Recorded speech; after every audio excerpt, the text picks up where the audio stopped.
আমার নেতারা বিজয়ী করে সংসদে বাড়াবো ইনশাআল্লাহ। আমরা গল্লায় বসে একতা আছি এবং থাকবো।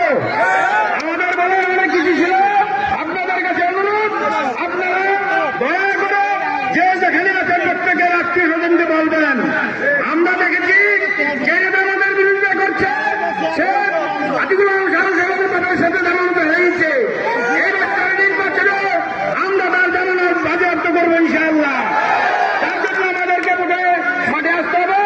যারা বাড়িতে আছে মায়েদেরকে দাওয়াতি কাজ করতে হবে, কলস মার্কায় ভোট চাইতে হবে, আর কলস মার্কাটা সবার উপরে থাকবে। আপনাদের অনুরোধ রইল আপনারা দয়া করে মা বোনদেরকে দাওয়াতি কাজ করবেন।